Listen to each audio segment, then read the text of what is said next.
get James Archer to come down and talk today.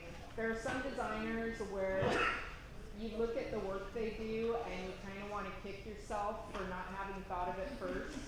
And James and his team, they're the kind of designers that everything they do, I have that thought afterwards. They are just an amazing branding company. Thanks to Kareem for letting him come on down here for the day. And I'm going to go ahead and give you your full time because I can't wait to see what you're going to talk about. Thank you very much. All right, guys, I want to start by, well, thanks. I want to start by telling a story about remote controls.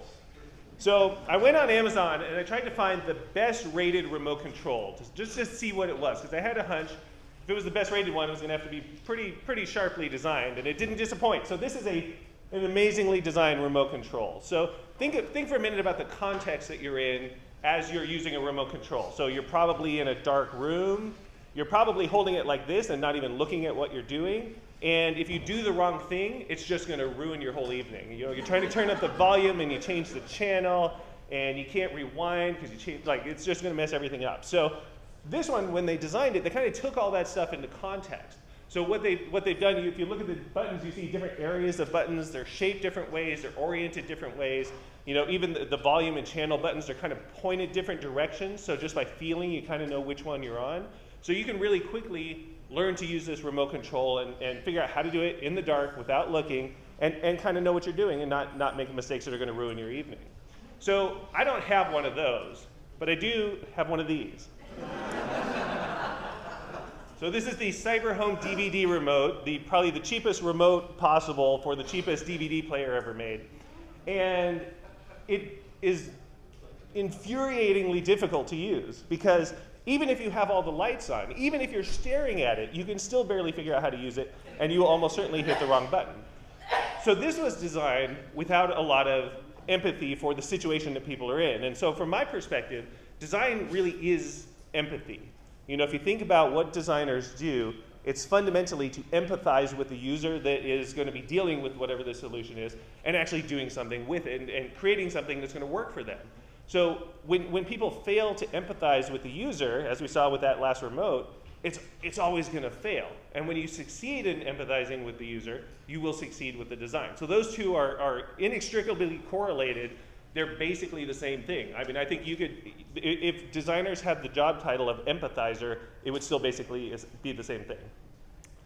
So I want to give you another example. So a few months ago, I worked on a project with a software company in Atlanta, and they have this huge enterprise-level software solution, essentially for running supply chain. This particular piece was for running a warehouse.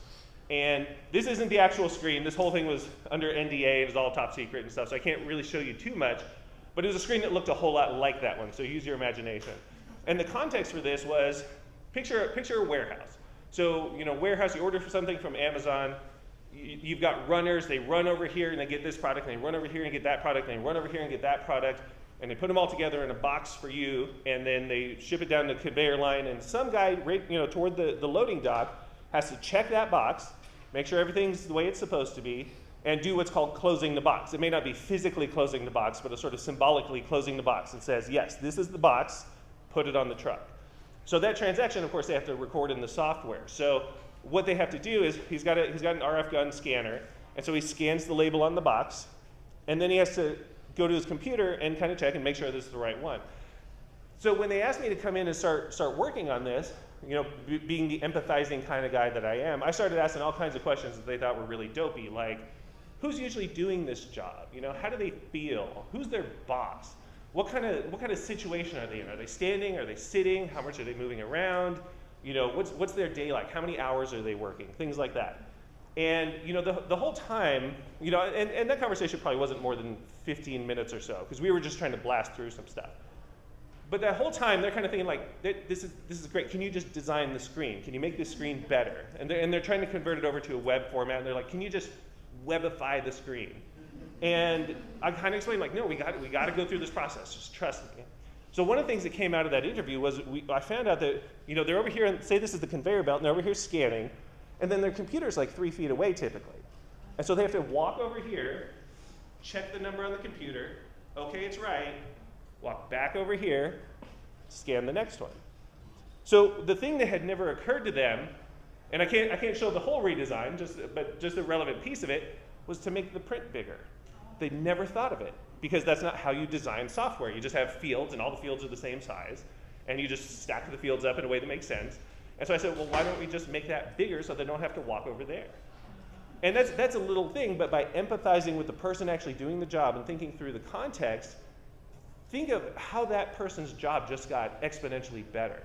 And if this is just one design feature in this huge enterprise suite, and they have other design features of that level of thinking, think of how much easier it's going to be for them to sell that software.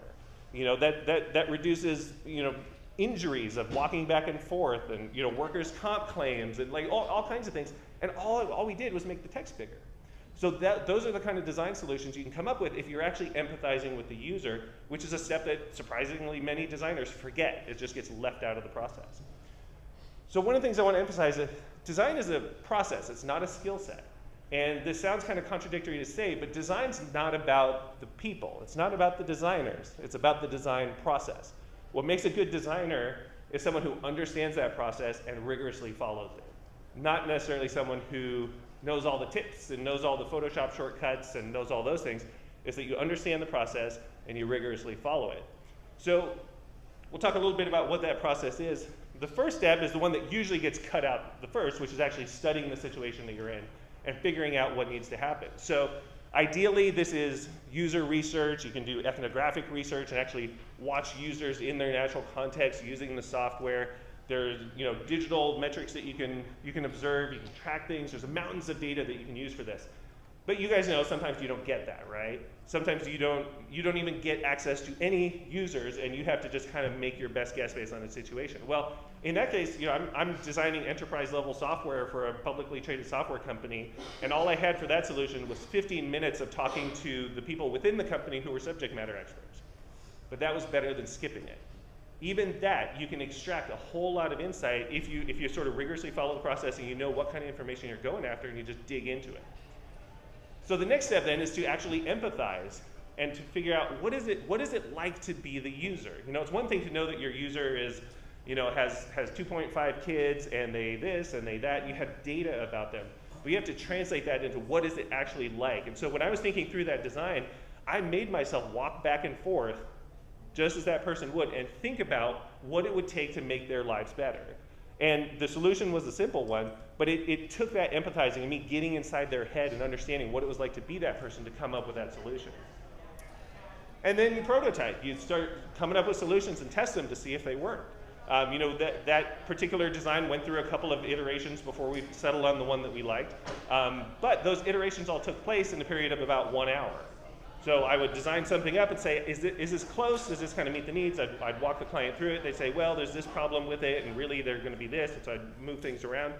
So that prototyping, again, we don't always get all the time for prototyping that we wish we had. I mean, in a perfect world, we've got 6 months of user testing, and we can make all these revision stuff. That doesn't always happen. But even a little bit of prototyping can help out a lot. And then, of course, you guys can probably guess the last part of this, which is complete the cycle and do it again and again and again. So once you have something, study it again, test the prototype, see what happens, and maybe that's not phase 1, maybe that's phase 2, maybe that's 5 years out that you actually come back and have enough data to say, here's how we should revise this. But it should always be cyclical like that. Design is a cyclical process. It's not a one-time launch it and you're done kind of thing. So here, I want to tell you another story. So this is a client of ours, Bromwell Housewares. And so when they came to us, it was a Yahoo store. You know, and their basic request was, can you make this look better? It was under some new management. They said, hey, you got to help us out. Sales are really low. Can you make this look better? And you know, my response, as it typically is that's not actually your problem. So if you look at here and you start reading through this, you realize this company was founded in 1819. That's a long time ago. This company is almost 200 years old that it's been in business. It's one of the oldest still surviving American companies. And they've got this incredible story behind the founder. So I mean, when the founder was born, the United States looked like this. This is still Spain, I think. And his father was in the wire weaving business. So wire weaving, at the time, this is pre-plastics, pre-manufacturing. They had to make things out of what they could.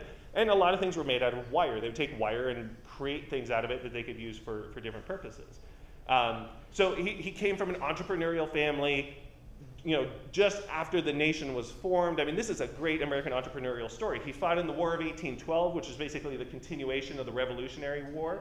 And in 1819, he floated down the Ohio River to Cincinnati to set up shop for his own. He left his dad's business, took some supplies and some machinery, went down to set up his own thing on the frontier, because at the time, Cincinnati was the frontier. So, this is like the most classic all-American story you can think of in terms of entrepreneurship and the American dream. He got there just in time for the Panic of 1819, which was, at the time, the nation's first and worst financial crisis. So he's basically trying to start this business in the middle of a depression.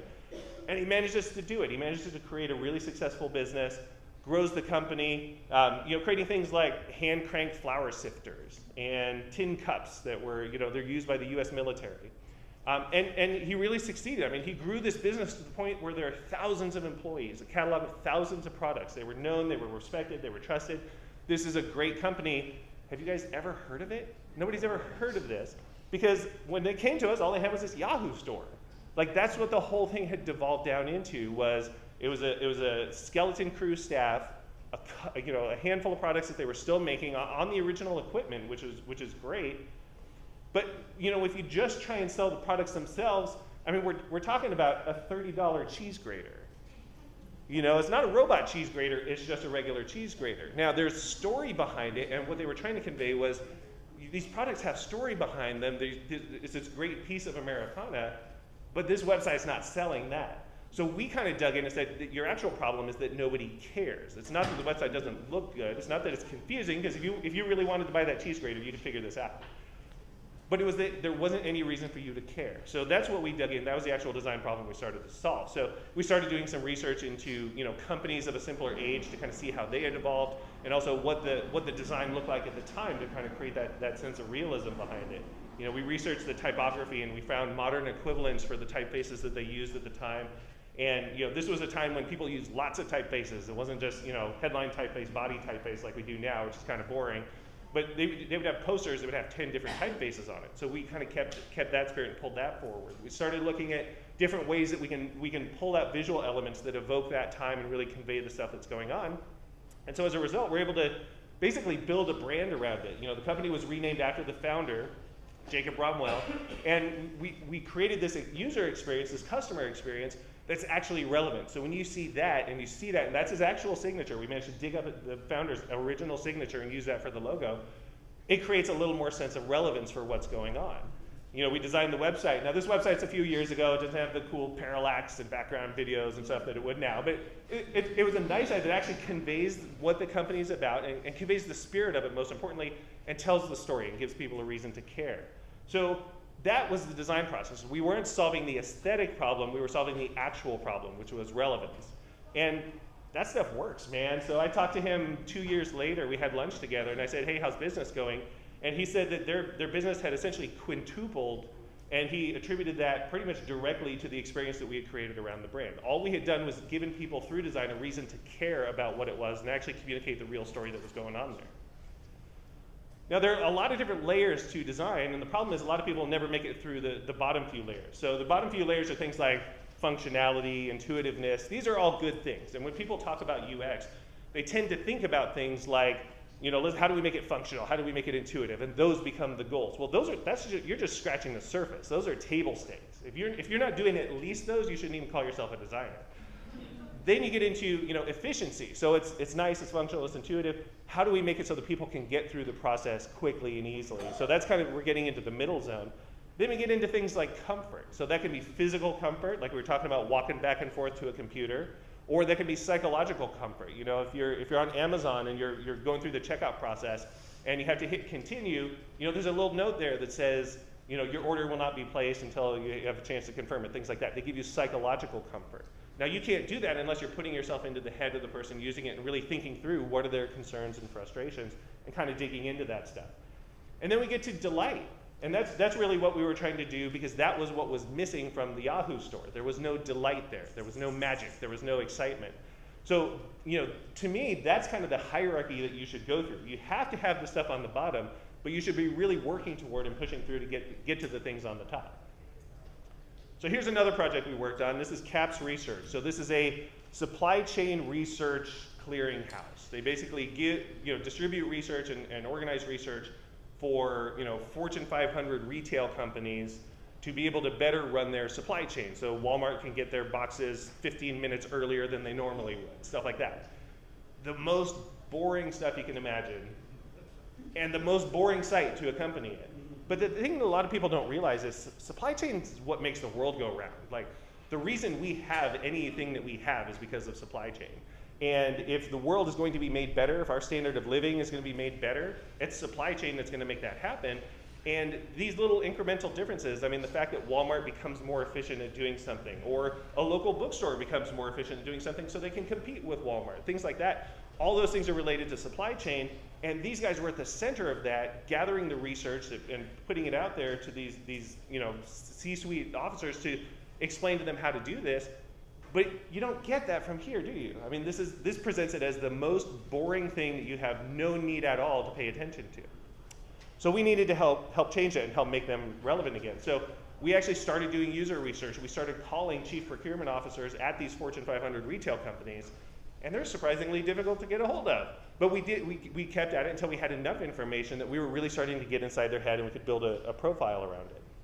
And then, based on the things we started hearing, the metaphors they were using as describing what they were working on and so on, we started to build, a concept around this brand. So we'd start using cultural archetypes, the intellectual or the explorer.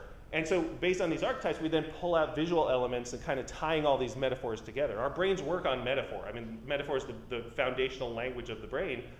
So we started pulling things out. And so when these CPOs are talking about, yeah, we're blazing new paths, we're going into uncharted waters and so on, well, we're pulling out all those metaphors so we can use them back with them and make sure that when we launch this website, it's literally speaking their own language. It's using the same metaphors that they themselves use. So based on those metaphors, we start pulling out possible visual elements. We start working on, even the logo. We start figuring out ways that we can, get those metaphors across in the logo itself. Start coming up with different concepts. And working on the verbal strategy. I mean, the presentation right before this one, Anne was talking about how, copywriting is design. It absolutely is. It's verbal design. And we follow that same approach. We do a whole verbal strategy of, this is the kind of voice and tone you should be using. These are the kinds of keywords you should be using. These are the kinds of keywords you should be avoiding, because the content of the website, the copywriting, is a fundamental part of the design process. And so going through a process like that, that's how we turn something like this into a site that looks more like this. Now, this is an aesthetically pretty site. It's all right. But the more important part is the subconscious stuff that's happening. Those are the right colors for this target audience. Those are the right words for this target audience. And it just reaches out and grabs them and pulls them in. And they suddenly see this organization in a totally different light than they were seeing them before. And they said even internally within the organization, it transformed how they thought about themselves. It changed their internal culture just going through this branding and website process. And they, in working with the people that they were working with, I mean, they said their pitches have never gone better. As soon as they were in there, people were making decisions almost before they got through the pitch. So it just kind of goes to show, I mean, when you empathize, when you get inside the head of the people that you're talking to, that's what enables you to get really effective, really powerful design. It's not just about aesthetics. It's about understanding the psychological piece. Design's fundamentally working with the psychology of people, not just their eyes. So this is a kind of a simple one. So this is athlinks.com. It's the world's largest database of endurance race results. So if you've ever run in a marathon or anything like that, you're almost certainly in this database. So it's one of those things where you can go and you can find your race results and you can see your whole profile and it'll show your whole history in there. And the founder himself was an endurance runner. He was a pretty diligent one, kind of a tough macho kind of guy. And you kind of see that character come out in this website. So it's kind of a masculine, dominating, endurance, tough guy kind of color scheme and the way it's laid out. But the problem is the target audience for runners isn't him. The CEO was not representative of the overall target audience, which includes a lot of women. It includes a lot of people doing it for social reasons. It includes a very diverse group of people, not just, kind of tough, endurance-oriented, macho sort of guys. And so when we redesigned it, we kind of took that into account, and we had to kind of coach him through this process a little bit and talk him through, you know, hey, I know that you need to like this website, but we're not designing this website for you. We're designing it for these people over here. So whether you like it or not is not that relevant to your business. This is what actually matters over here, and that, you know, that takes a little coaching and stuff. But he got there. He's a super smart guy, and so we steered the website a little bit. So it's maybe, you know, it's a little more on the feminine side. It's a little less intimidating. It's a little less performance oriented, a little more social oriented. And you see that through the photography. You see that through the color schemes, and even just the language that's used throughout the site. And this can be done even on a low budget. So this was a client that came. So we've had a kind of a home security and commercial security client locally for a long time, and we love those guys. We've worked with them for so long, and we just have a close, trusting relationship. And one day the fire chief came to the CEO and said, you know, I wish I had something like this. And he described this thing where you take this, because what happens during a fire, after a fire, you know, the firemen put it out, well, it can relight. You know, there could still be embers in there, it could still catch. So they have to leave someone behind to sit around and watch the fire and watch the, you know, the burning rubble or the put out rubble and just make sure it doesn't catch again. And that's not a great use of resources. So he started asking around. It turns out police have the same thing. So I mean, if you're doing a stakeout, or you know, if you even on construction sites, they have to have remote security things, and so people aren't trespassing on the site. And so we put together this package. It's just a single case that you open it up. It has everything you need in it, and it's all tied online. And you can go online. You can see the cameras and everything. So it's a kind of a quick deployment security system. So what we had to do, they didn't have a big budget for this. This was kind of a skunkworks project of theirs. And they said, well, just help us however you can. And so we came up with this website. But you know, we really put extra emphasis not into coming up with cool scrolling effects, not into ultra-fast web hosting. Everything was rudimentary, but we went through the empathy process, and we started doing a lot of research into what are fire chiefs dealing with in this situation? What are the police chiefs dealing with in this situation?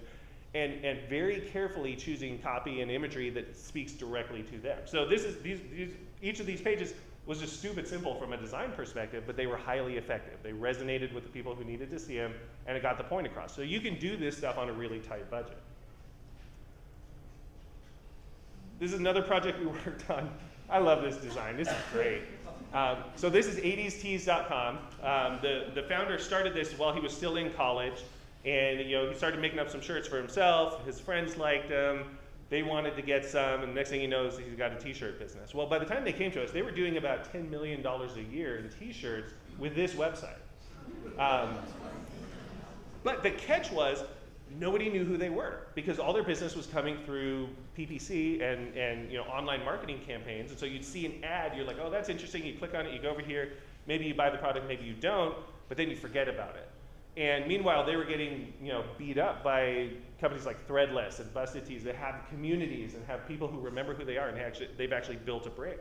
So they wanted us to kind of help do that and help steer the language a little bit more to appeal to people, because people don't buy these t-shirts because they need a t-shirt. They buy these t-shirts because of memories and nostalgia, and it's like a tribe of people that they want to affiliate with and say, oh, you watched Airwolf? I watched Airwolf too. So we reshaped the brand based around that kind of experience. And so we just put a ton of work into the copywriting and to make sure that we were evoking the right things, using the right kind of language. And this has definitely been one of the most fun projects we've ever had to work on, because the kind of research we have to do is I'll walk in and find our copywriter like sitting watching old Teenage Mutant Ninja Turtle cartoons, like looking for the right language to use and making sure he understands everything. Now this one was a kiosk at the mall. So these are in Walmarts or in Home Depot. So this is you have to get your key copy. There's like a vending machine where you can go and get that done. If you walk into a Walmart, you'll probably see one right in the entryway or pretty near there. So they had built this, and it was working pretty well, but they were having a lot of user interface issues with the actual system, the touchscreen system that you interact with. And so we kind of went in, did an audit with it. And the thing is, if you think about the context that you're in there, you're in the entryway for a Walmart. There's other vending machines beeping and blooping around you, and there's that air blower thing that happens every time someone opens the door. It's loud, and there's people going back and forth, and your kid's running out the door while you're trying to get this thing done. But more importantly, think about the situations where you might need to get your keys copied. You just bought a new house. You just kicked your boyfriend out and changed the locks. Like any situation where you're getting your keys copied, you're already stressed out. You're already in a high anxiety situation. And the system just wasn't accounting for that. I mean, if you look over here, you know, even just their use of the color red, you know, there were frustrating bits to the interface, but even just their color usage, they're using the most frustrating, anxiety-inducing color to do that. And then, you know, in kind of classic engineer fashion, you know, if there's a situation that doesn't work out, what do? You throw an error and you tell the user they did something wrong. You know, if it was a key that the kiosk couldn't produce, they would throw this big red screen down on the bottom and just have this huge error message that looks like you're just a horrible person because you even tried to do this. And meanwhile, you're in this stressful situation. You've probably got a kid on your arm and one kid running out the door and all these things happening around you. And so we tried to really get inside the head of that person and figure out how can we just take this down a notch? How can we just kill the anxiety in this situation? So we basically redesigned the interface to have almost no error messages at all. So there's almost nothing you can do that makes you feel like you've done something wrong. All the language, all the imagery, everything is kind of steered around just nudging them back onto the path that they need to be on, being a little more understanding, a little more apologetic, and helping that person through that process. So, you know, that's a simple thing, but to do that, you have to get out of that mindset of, well, these variables didn't line up, therefore throw an error. You know, it's not the user's fault. You know, whatever the system does, it's not the user's fault. They've got a key, they want a copy of it, the rest of it's up to the kiosk. So, you know, we kind of took that approach and that philosophy while going through and doing this. And, you know, it's really because, like I said, design is empathy. That's the core of everything about design is empathy for the user and a lot of people forget this, empathy for the client. Because this is how we talk about our clients, you guys. Like, this is horrible. This disgusts me. So, but these are the kind of things I hear. You know, I'll go to a design event, I'll go to a developer event, and it's just people like just griping about their horrible clients. Guys, the clients are not horrible. They're awesome. They pay us to do what we love to do, and it is a privilege for us to be able to do that. And you know, the thing is, to do that, you have to have empathy for the clients too, not just the users. You don't love your users and hate your clients. You love your users and you love your clients, and you're trying to make the whole system work. Because your clients are dealing with a whole lot of stuff. And the fact that you want the logo a little bit smaller and they think maybe it should be a little bit bigger, that's just one of 10 million things that they're dealing with right now, and they don't necessarily want to hear your whole lecture on the whole thing. Doesn't mean you should cave into them, but have a little empathy for the situation that they're in. They're dealing with a lot of stuff, you're one small piece of it, and they're trying to sort it out as best they can with little information and little knowledge. And you know, how do you feel if your doctor treated you the way we as an industry treat our clients, and they have that kind of attitude? You know, do you want to leave your doctor's office feeling like your doctor's just turning over and going, man, that patient was so stupid. I can't believe they thought that. You know, obviously they did that. And you know, meanwhile, when you go to a doctor, I mean, you're in a super vulnerable position. You're afraid, you're worried, something's going wrong with you, you don't know what it is, you're taking your best guess, you went on WebMD and you looked something up and now you think you have lupus, and you know, you saw something on House and you're pretty sure that's you, and you know, but really, you don't want your doctor to treat you like crap because of that, right? You're doing the best you can. So you want the doctor who actually has some empathy for the situation you're in and says, listen, it's okay, it's not lupus, I know what you read on WebMD.